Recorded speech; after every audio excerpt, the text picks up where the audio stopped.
এখন অলিতে গলিতে নারীর অবমাননা হচ্ছে। একটা মেয়ে বাসে করে একটা জায়গা থেকে আরেক জায়গায় যাবে, যেতে পারছে না, বাসের ড্রাইভার ওকে রেপ করে রেখে দিচ্ছে। ঢাকা শহরের মধ্যে এক জায়গা থেকে আরেক একটা মেয়ে যাবে, রাত্রেবেলা কাজ শেষ করে যেতে পারছে না, বাসের কন্ট্রাক্টর হেল্পার মিলে ওকে রেপ করে রেখে দিচ্ছে। কোথায় মেয়ের স্বাধীনতা, কোথায় মেয়ের ইজ্জতের স্বাধীনতা আছে? একজন বড় ক্ষমতাধর ব্যক্তিও তার স্ত্রীকে রাস্তায় একা ছাড়তে সাহস পাচ্ছেন না এখন, না জানি কি হয়ে যায় রাস্তা ছাড়লে। তাহলে কোথায় নারীর স্বাধীনতা? কি বুঝাচ্ছেন?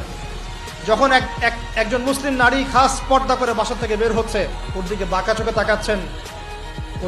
চোখে তাকাচ্ছেন যে কেন পর্দা করবে, কেন পিছিয়ে যাচ্ছে, এরা মৌলবাদী, এরা সন্ত্রাসী, এইসব কথা কেন বলছেন?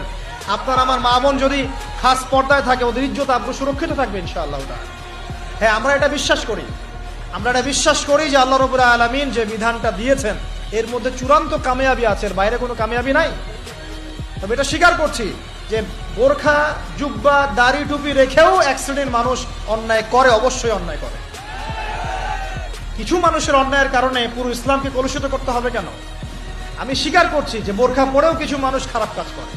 আমি স্বীকার করছি দাড়ি, টুপি, পাগড়ি, জুব্বা নিয়েও মানুষ খারাপ কাজ করে না? কিছু মানুষের খারাপ কাজের কারণে কি আমরা পুরো ইসলামটাকে কলুষিত করবো নাকি? আল্লাহ পাক বিধান দিয়েছেন পর্দা, প্রিয় মা বোন পর্দা অবশ্যই করবেন।